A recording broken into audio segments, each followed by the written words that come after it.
Welcome. You're listening to Sports Econ 101, the show where we discuss sports topics from a business perspective. I'm your host, Edward Brown, along with my co-host, Vern Glenn of CBS affiliate KPIX TV in San Francisco, and Russell Jackman. At each commercial break, we're going to ask a sports trivia question, and today's sports trivia question is, from the gridiron to the broadcast booth. Okay. And I think that you guys will, I don't know, it's funny, this isn't quite as easy as you might think it is. But for you sports fans out there, I'm sure it's a lot easier.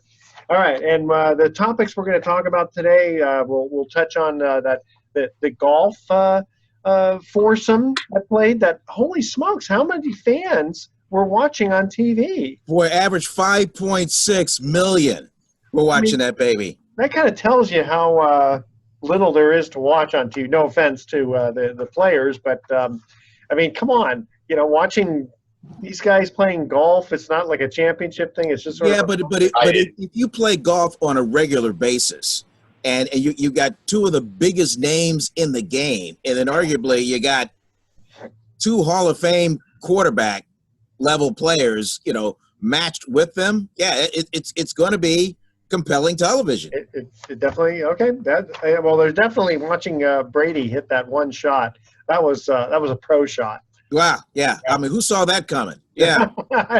And I guess they were playing in the rain too, weren't they? Yeah, they're playing in the rain. It had been beautiful weather down in Florida, near where Tiger lives. I mean, that was his course. And then on the day it happened, boom, the Florida weather, the rain clouds opened, and then boom. So he had the competitive advantage with the home court. Yeah, he said several times in the broadcast, "Hey, I know this course." So, yeah. Well, that used to happen with me in bowling. If it was my home bowling lanes, I definitely had the advantage. All right, so this segment of Sports Econ 101 is sponsored by Pacific Private Money, still providing mortgage investments that are currently yielding over 7.5%, secured by real estate. It doesn't get any more conservative than that. Check them out at pacificprivatemoney.com. Stay with us. You're listening to Sports Econ 101. We're going to be right back. Welcome back to Sports Econ 101. Again, I'm Edward Brown, your host, along with Vern Glenn and Russell Jackman. All right, so first things first. Let's cover the Lance Armstrong part one two-part segment. This was for the viewers out there that just tuned in and had no idea what we're talking about. ESPN now is going to come out with an array of these 30 for 30 inside sports documentaries coming off the heels of the Michael Jordan Chicago Bulls 10-part documentary. Yeah. So the first one of these 30 for 30 docs is called simply Lance, for Lance Armstrong, the 7-time Tour de France fallen hero for cycling. Yeah. Well, no, he's 7-time cheater is what he really is. But you know what I thought was interesting was that, they did pretty much, say they alluded to that, pretty much everybody used whatever kind of steroids, drugs, whatever. But what I thought was interesting was his one of his former teammates had basically said, if you take the best to the last on a 100-hour race, basically the Tour de France being roughly 100 hours, there was only a 2-hour difference between the best and the worst. Mm-hmm. And these drugs gave you about a 10% advantage. So in theory, if you were, you're almost like 100% for sure going to win if you're like the only guy taking it, because there's only a 2% difference between the best and the worst. So, you really kind of think, I wonder how many people didn't do the drugs. Well, that was the thing. It just so happened that the biggest name in the game was kind of at the forefront, the poster child for it. And I like the whole backstory to it. I mean, I think they did a pretty good job of explaining who he is, and where he came from. Nothing, Plano, Texas, son of a teenage single mom who was I guess had it inside of here the will to win at something. He just had to figure out what it was. I didn't know that he had tried all these sports. He had no hand-eye coordination. He had nothing at all, and it took swimming at age 12, which was a late time to really start your career. Especially if you're competing against 7-year-olds. Competing against 7-year-olds, but then boom, quickly he took to it. Swimming then led to triathlons, and the triathlons went to, no, I'm just pretty good on this bike. You know, it's interesting because those sports, right? I mean, all the other sports were team sports, but swimming and the cycling, the triathlons, it's all single sports. And his mom, apparently, single mother, young, she was only like 16 or 17. She was 17 when she had him. Her name is Linda. Yep. Linda. No father in the picture, let him kind of do anything he wanted. I mean, it is kind of surprising that he didn't land in jail, Yeah. Kind of, he's sort of definitely an ego maniac to some degree. The interesting thing is that if nobody had done any of these drugs, I mean, he was at the top of his game when he was like 15 years old. Yeah, and that's something think about this. He starts swimming at age 12 with 7-year-old kids. 3 years later, he's like this faces in the crowd, boy, this up and coming superstar in cycling. Yeah. And then Chris Fowler, who was just doing Scholastic Sports America little documentaries on these gifted, young athletes, does Lance Armstrong as this 15-year-old kid. Yeah. And then by the time he's 21, then the story just kind of shoots up and unravels. And the thing is, I didn't know that he started doing the drugs all the way back to when he was 21 years old. Yeah. One kind of assumed that maybe it was like, well, after he had the testicular cancer, maybe that's when, he started to rehab and then said, hey, the only way I'm going to do it is to get into the drugs now. But if he had probably just let it stay, if he had probably not competed, had the testicular cancer, beat it, and then just stopped competing after that, he probably would have gotten away with it. True, but how many, I was trying to remember now, going back to it, he came in second prior to the testicular cancer. Had he won any Tour de France's before? I honestly don't remember. He didn't win the first one until 1999. And that was after he was contracted with testicular cancer in 1996. So that wiped out everything. And then it's interesting. All the sponsors dropped him. Yeah, because they did not believe that he could come back from such a debilitating thing like testicular cancer. He could not find a sponsor. He couldn't pay for one. And then I like when Bristol Myers Squibb kind of calls him, which is great. Yeah. So he goes out and wins the world championship, and then Bristol Myers, they give him a call, go, maybe we should reconsider this. And then he joins the Postal Service team, and then 1999, which during the race he tested positive for cortisone. Yeah. But then everybody looked the other way. He ended up winning it. Yeah. And that's when the cloud of suspicion of what else is he doing started. To come back to cancer. He was doing it at such a level at which he was beating his competition by so much that was raising a lot of suspicion. It kind of reminds me of the Melky Cabrera story.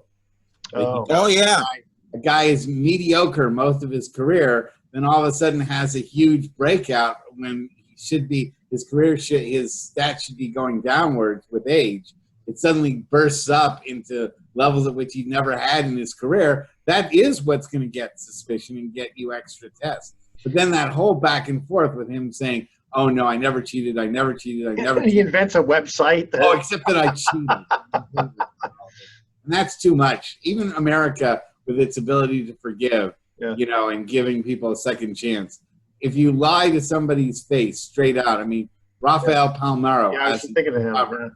From yelling at the senator. Yeah, versus Andy Pettit, who basically just came right out and just said, don't. Yeah, Mark McGuire, cried all over, and he didn't say that he actually did steroids, but he said he did something really bad, and America's like, oh, okay, all right, we love you, but if you deny it, and then you get nailed and you blow a test, America will never forgive you. Well, interesting that you mentioned that, because one of the upcoming documentaries will be on Mark McGuire and Sammy Sosa, and how they saved baseball when they were just hitting balls just out of the park.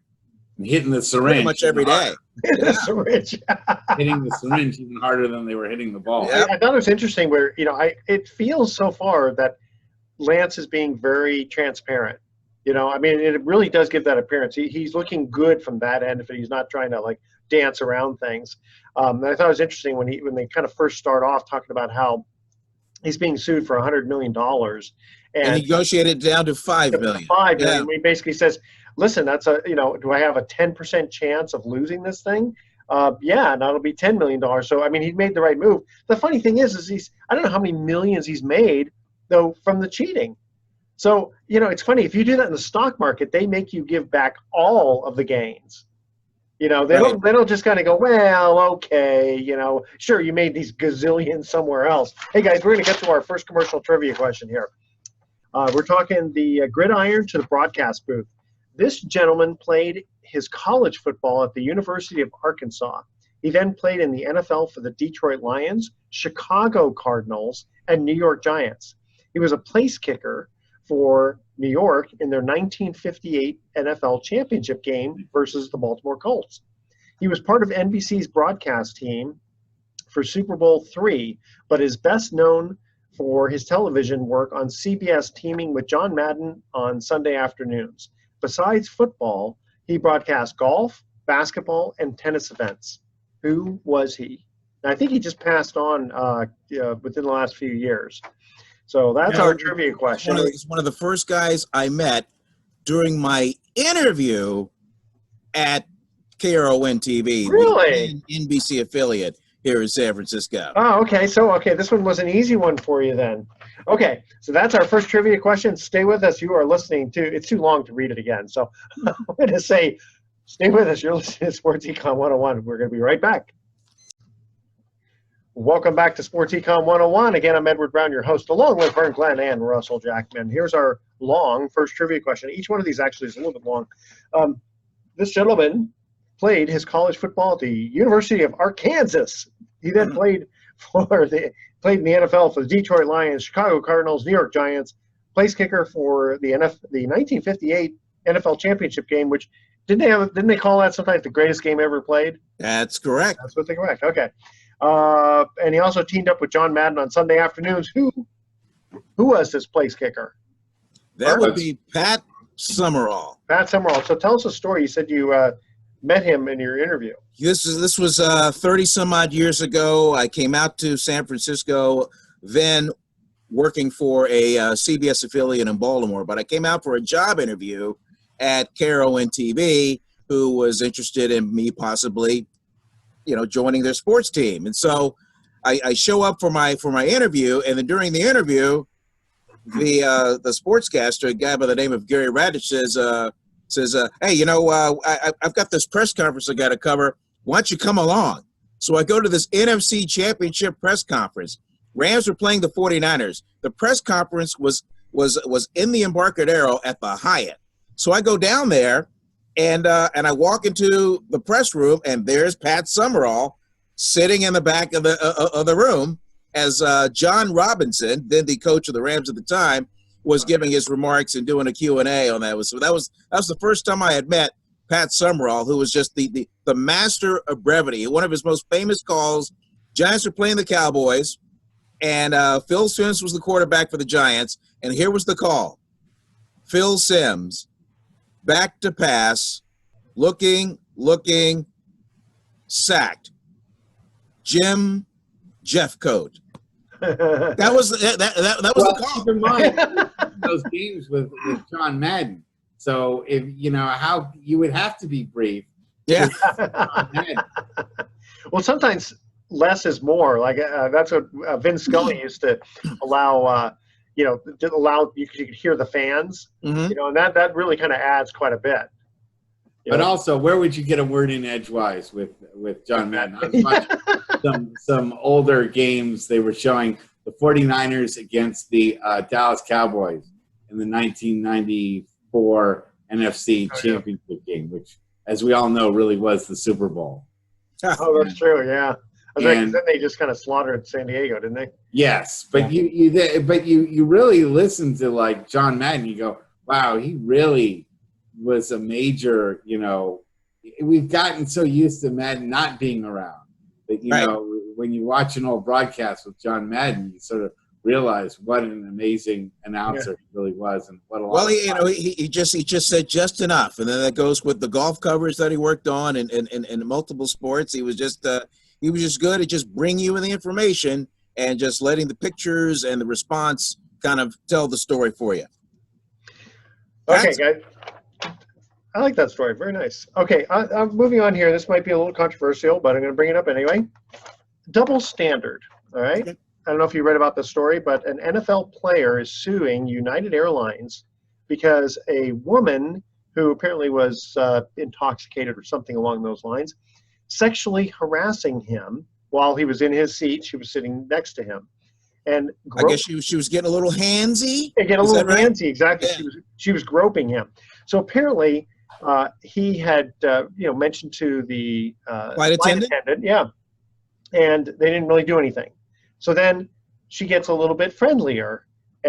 This woman, yeah, and he basically had 4 times he had to complain. I mean, finally, the last time she grabbed him where you ain't supposed to be grabbing guys. where the sun don't shine. Don't shine, exactly. Right?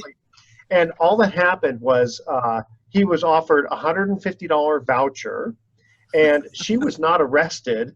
And finally, they moved her after the 4th complaint to another seat. And United Airlines refused to give her name, and no charges are pressed. And I'm thinking, if this was flipped, and this was a guy groping a woman, what do you think would happen? His life would have been over. Why didn't he just pretend he had COVID-19? That's an easy way to get people to stop touching you.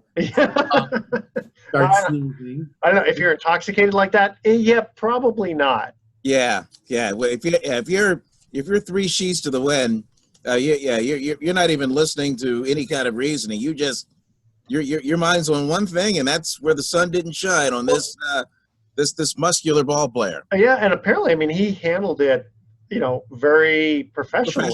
Yeah. Yeah, I mean, he didn't smack her. He didn't, he did what he was supposed to do. And, the thing is, like, he can't even sue her because he doesn't know her name. Mm-hmm. So I thought that was really kind of. I guess next time he's got to pay for the seats next to him so that, keep them open and, fly in first class. Yeah, I mean, that's the answer, right? You got to make him do that. No, but you're right. I mean, Russell, how many times have you been groped on an airplane? I was kissed during a live shot. I have not flown since 2007. I've flown once since 2007. Really? Wow. Yeah. Really? Okay. Yeah. I have nowhere to go. Nobody cares. Okay, so Vern, who kissed you on a live shot? An inebriated female Giants fan. I was doing a live shot outside of then AT&T Park. Now it's Oracle Park for those that don't know, the home of the San Francisco Giants. I'm doing a live shot. What are you supposed to do? I'm in the middle of it. Yeah. I'm doing my spiel. This woman came up. She said something illegible, and then bam, kissed me right on the cheek, and then walked off. Okay, so you weren't even interviewing her as a fan. No, she just out of the camera, boom, planted one, and then moved on. Victimless crime. Oh, yeah, see, there you go. Right? Yeah. It happens to a guy, it's a victimless crime. Yeah. All right. Moving on here. So Noah Syndergaard, right? He's getting sued by his landlord. So here's the situation as in Sports Illustrated here, okay?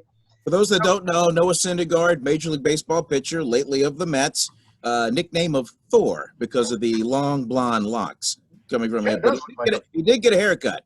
Oh, did he? Uh-oh. Yeah, he That's did. going to change. It's sort of like, is the Samson's going to take away his strength? Okay, so a New York State landlord is suing the pitcher for $250,000 for breach of contract, all right? He skipped out on $27,000 in rent for his Tribeca penthouse after Major League Baseball was put on hiatus, all right? And following his recent Tommy John surgery. Okay, so he had Tommy John surgery, and so maybe that was, good timing for all this kind of stuff, right? And so it says here, Syndergaard writes, "Let me get this straight. I fairly and in good faith offered to pay 2 months' rent, over $50,000, to a landlord for a place I was never going to step foot in due to a global pandemic, and took a severe toll on the resident. The pandemic took a severe toll on New York. He gave timely notice to attempt to try and re-rent while getting TJ, and now living in Florida for rehab. Oh, Tommy John surgery. Okay. And the landlord tries to extort me for $250,000 while leaking the story to the media. Okay, pal, I'll see you in court." So I'm looking at this and going, okay, wait a minute. Okay, so so it says, per the lawsuit, Syndergaard's lawyers informed the landlord that the pitcher has no intention of taking possession of the premises, and the landlord is hereby free to re-rent it as he sees fit. Okay, I mean, that kind of stuff happens all the time. But the landlord, it says here, he's treating the binding lease like it's an option. The lease ran from March 2nd to November 30th. So I'm looking at this and I'm going, listen, if you sign a contract, now generally, if I understand it correctly, I don't know how New York law works, but correct me if I'm wrong, Mr. Jackman, because you have the law degree here. Aren't you still bound by the contract? But if the landlord can re-rent it, and he can re-rent it for, let's say, the same price, well, then there's no damages. But you can't force that upon the landlord. Is that correct? Yeah, well, a lot of contracts have an amelioration clause in there that says that if a person can't rent it out, then you have to take reasonable steps as the landlord to try to rent it out. Exactly. Time. You can't just sit on it and say, but not every contract has that. So I don't know what the details specifically of the contract are, where he said, I'm going to pay for it for, 6 months or 8 months. And that's, well, the lease ran from March 2nd to November 30th. So right. He's taking it off the market. So it's not a full year's lease. He may have signed, to be able to reserve it for those months.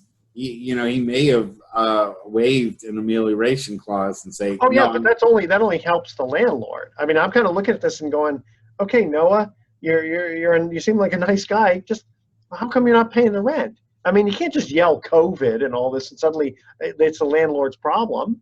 I don't think he'll succeed on that unless he has some major escape clause. Exactly. There's got to be something there. Okay, guys, second trivia question here. Don't tell my landlord, because he'll probably think, 7,000. I could maybe. Are you on month to month?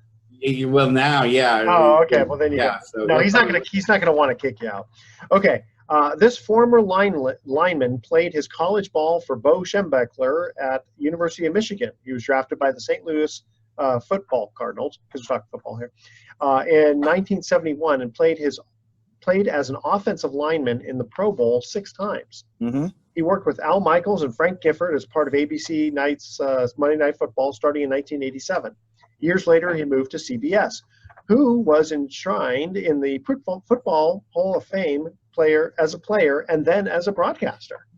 Now, this guy on the air, he would go back and forth with Frank Gifford on, like, if Frank Gifford went to USC. So if USC was wait, stay with us. We're going to cut to a break. Okay, we come back. I want you to finish. Welcome back to Sports Econ 101. I'm Edward Brown, your host, along with Vern Glenn and Russell Jackman. Second trivia question was, this former lineman played his college ball for Bo Schembechler at University of Michigan. He was drafted by the St. Louis football Cardinals in 1971 and played as an offensive lineman in the Pro Bowl 6 times. He worked with Al Michaels and Frank Gifford as part of ABC's Monday Night Football team starting in 1987. Years later, he moved to CBS, who was enshrined in the Pro Football Hall of Fame first as a player and then as a broadcaster. That would be big, lovable, mustached Dan Deerdorf. and you left out the most important part, which is he's most known for Turn Out the Lights. The party's over. No, that's Don Meredith. Oh, that's Don Meredith. Oh, yeah, Don. Yeah. Don. That'd be Dandy Don Meredith. Yeah, he would sing that in the broadcast booth.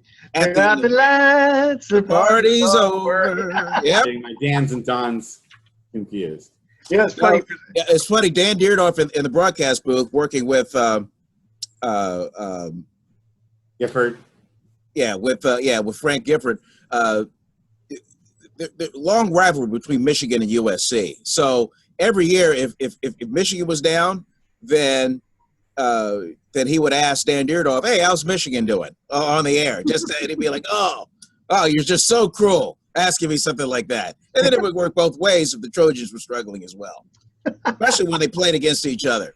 So, yeah, but Darren Dierdorf, good, solid guy, had insights, played the game obviously, and knew the game. So he could bring it in a layman's way, so that Cletus and Katati could understand.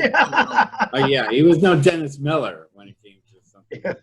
So, and it's funny because for some reason I always get these guys confused, maybe because of the mustache, but Conrad Dobler, and then Merlin Olsen, and those two really had a big rivalry, didn't they? Well, Conrad Dobler was a defensive guy known for his antics that weren't exactly by the rules, and then you had an offensive lineman where they would clash, and there were some issues there. And it's funny because a lot of people, the younger people, well, not even younger anymore, but I'd say after the baby boomers, they would remember Merlin Olsen as being on Little House on the Prairie. Little House on the Prairie. Yeah. And he would also do the FTD Florist commercials. Oh, that's right. Yeah. Would make guest appearances on shows like The $6 Million Man. Yeah. As the big tough guy. Yeah, exactly. But then, and he was pretty good in the booth. They'd have him in there. Yeah. I remember. Yeah, it was good. But he's part of the Fearsome Woman. No, because that was Fearsome Foursome was the defense of the Rams. Defense. Right. And he was an offensive. Okay. Got it. All right, guys. Okay, that's all I have. So what do you want to bring up there? That's all you have? Well, you guys have you guys have always got good stuff to talk about. Well, how about these leagues trying to get back to work here? We know that golf's going to return June 11th with a tournament in Texas, but more importantly, baseball. Everyone's talking about baseball. When are they get back to work? Yeah. When are they get back to work? The players, they know that they're going to be cast as the bad guy if they don't agree with the owners on this whole revenue split, and because if they can't come to some kind of financial agreement. Now in March both sides signed an agreement going, hey, we're going to have this, we're going to have this we're going to resume, and when we do resume, players are going to have to take a 50% cut in pay, and the players agreed to that. Okay. And now all of a sudden the owners are saying, well, that's not enough. We're still going to lose more money. We need you to make more of a pay cut. And we need to split the revenues 50-50. And the players are like, well, why should we do that? We already agreed to something. Now you're coming back going, well, no, we need you to take more of a risk. Well, wait, hold on. It almost sounds like the players are getting a little bit of a taste of their own medicine when they say, yeah, I know I signed this contract, but I want to renegotiate it. You see that more in football than baseball. Yeah. Because contracts are guaranteed in baseball, not in football. I wonder why that is. Oh, because that was negotiated in their players' agreement. In football, which is a contact sport, I mean, you could sign a big contract, have it guaranteed, and then get hurt after one game, and your career is over, and then you still get paid. So to work around that, the NFL players, they play for a signing bonus. They make a giant signing bonus, and then negotiate a salary. Yeah, Jamarcus Russell made sure of that. Yeah. Jamarcus Russell, he got all that upfront money and the signing bonus, so that when he was let go, then it didn't really cost the Raiders that much in the salary cap. Because in his case, I mean, he didn't really get hurt. He was just let go, right? He was just a bust. He just too much purple drank. Mr. Davis fell in love with him after he had that great New Year's Day game, and that was it. When you remember his drink of choice, which was called the Purple Drank, which was I believe was it called Crank? No, the Purple Drank. The Purple Drank. Okay. It was Mountain Dew and cough syrup. Yeah. So, or But if you're starting, I would say all starting NFL quarterbacks are usually the first guys to get there and the last ones to leave. And Jamarcus Russell didn't do that. He'd fall asleep in meetings. He'd be late for meetings. He wasn't a leader. Wasn't a good teammate. Yeah, you have all that top syrup. So I think there's been a lot of caution in sports. They just don't want to pay guys ahead of time without them having proven that they can perform. And, a lot of other players have sort of been the victims of that based on the fact that, there's this reticence to pay guys that much. It's interesting. They brought that up in the Lance Armstrong documentary. Thank you.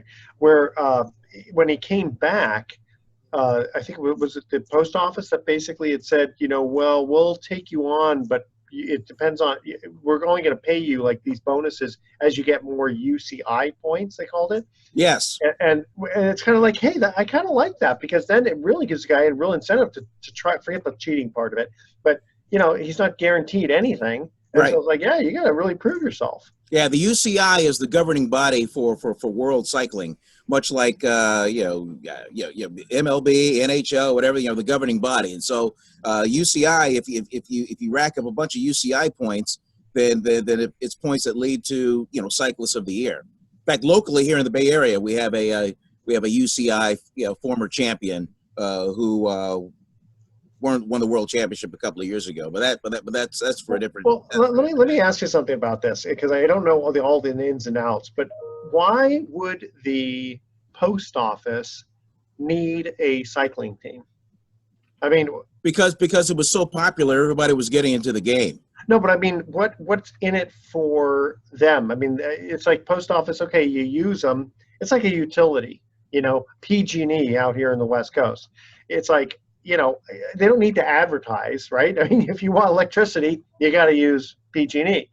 They're monopoly, okay? So it's the same sort of thing I'm looking at now. Obviously, you got, FedEx, UPS, and all that, but everybody knows everyone knows the post office. So unless it's an investment where, okay, we're going to invest $40 million and we're hoping to get $60 million back, I mean, where do they make money? Well, how do you know that in 1998 or whatever it is? How do you know that wasn't the thought? Because I'm looking at them going, the post office has been around since Ben Franklin. It's like, yeah, but aren't all businesses in it to make money? Yeah, but they don't need. In other words, does advertising a cycling team going to bring them more revenue than it would have? They do have a budget. Well, if you have the biggest name in the game on board, sure. But well, I don't know. I look at it. I say, if they didn't do any, I mean, look at it. What a great story to have this testicular cancer survivor be the face of your team, and I mean, it's a great. You're right. It's a great feel good story. I'm just saying, you're right. You would think there would be a bike related business that would be the sponsor, not necessarily. Yeah, exactly. Yeah, like I can see Schwinn. Well, who are you gonna get? Schwinn? I mean, name another bike company who's got that kind of revenue. Or even over Under Armour or something, who makes the equipment. Or it doesn't have to be. Was Under Armour around in 1997? Well, maybe not them, but Nike. Spalding. Yeah, there's a bunch of Adidas shoes, that he was wearing or whatever. You're right. It's not a natural tie-in, and it is interesting because the post office hasn't tried to sponsor anyone since then. Yeah, I mean, and now they're losing gazillions of dollars every single year. So what do they have to do? They have to raise the postage thing, and they have to get bailed out. And I'm looking at this and going, it seems like, like I said, I don't see the connection between how they're going to raise more revenue by sponsoring. Unless First Price gives you $100 million. So sure, we'll invest $40 million on that auspice of that. I think there's something else that the three of us aren't even.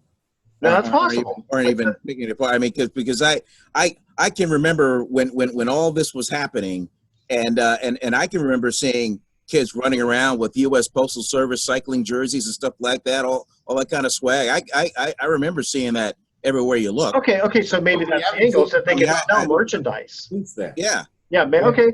All right, so maybe that's legitimate. You know, I don't know how much. But we haven't seen the post office sponsor an athlete since then. And there's certainly been plenty of athletes since '99 that they could have gotten behind, even, you know, a tennis player, golf, whatever. Well, I think since the '90s, you've had more delivery services. You know, FedEx was around back then. Yeah, UPS was around. UPS was around, but I mean, the post office hasn't seen the idea of sponsoring an athlete since then, and there's plenty of opportunities to. So maybe they learned their lesson. It probably wasn't as profitable as they thought it would be. Well, they sued him for $100 million, so I'm guessing it must have cost $100 million, right, or something along those lines. Because I mean, the post office is not going to sue for punitive damages. And now they don't have the money anyway for anything. So yeah. Says so they were also in partnership with NBC Sports to help televise a lot of these cycling events through the UCI. As I'm reading this here off camera, so there's something. There's a, you know, these guys are smart like you, Edward. I mean, they don't go into this without the thought of somehow trying to make money out of it. True. No, I appreciate the compliment there. And again, like Russell said, maybe they sold more merchandise. Okay, guys, last trivia question. He attended the University of Utah and was drafted by the Cincinnati Bengals. He was a pass receiver for his entire 11th career with the Bengals and played in 2 Pro Bowls. I know this is. Hold on. He's the guy you may not know. Hold on. Okay. His broadcasting career was primarily as an NBC analyst for the NFL from 1979 through 1995. Yeah, I think you were thinking of Chris Collingsworth in your. I was. I know. That's why I knew you. I knew I could stop you on that one. Okay. Through 1995, teaming with Jim Simpson and Don Criqui. Don Criqui. Criqui, thank you. And later with Bob Costas, who entered the NFL Hall of Fame in 2014 as a broadcaster, despite not reaching the Canton, Ohio shrine as a player. I think I know the answer to this. I think you'll know the answer to this one. All right? Stay with us. You're listening to Sports Econ 101. We're going to be right back with some closing comments. Welcome back to Sports Econ 101. Last time for today, I'm Edward Brown, your host, along with Russell Jackman and Vern Glenn. So who attended the University of Utah, drafted by the Cincinnati Bengals, broadcasting career, played primarily as an NBC analyst for the NFL from 1979 through 1995. He entered the NFL Hall of Fame as a broadcaster in 2014. Who was this guy? My guess is Bob Trumpy. You are correct. Yeah. 3, my man. Yeah. He's one of the nicest guys ever? Yeah, absolutely. Just he's kind of like Bob Trumpy's kind of like the Vern Glenn. Yeah, he's like he's just a super nice guy. We just talked to you, but I mean, but just he just was another one of those guys that could just kind of bring it to you and explain it to you in a way that you could understand without being too technical. You know, he's just a really super nice guy. All right, guys, another good show. Here we're going to cut out. Here's our thoughts for the day. You are the only one who can limit your greatness, and the difference between interest and commitment. When you're interested in doing something, you do it only when it's convenient. When you're committed to something, you accept no excuses, only results. And the last part is, it's true, hard work never killed anybody, but I figured, why take the chance? Yeah. You know who said that? You. I would have thought it would have been Rodney Dangerfield, but that was Ronald Reagan. Ronald Reagan, okay. I like that one. I had to throw in this third one here. The other 2 were good, but they were a little bit on the serious side. All right. Well, fans, tune in next week to Sports Econ 101. We're going to be discussing sports topics from a business perspective and asking more sports trivia questions. Our first June show. That's right. Yeah. Maybe we'll have some real sports to talk about. Who knows? Well, hopefully. Thanks for listening. On behalf of our team, I'm your host, Edward Brown. We'll see you next week. Good night, America. Adios. So long.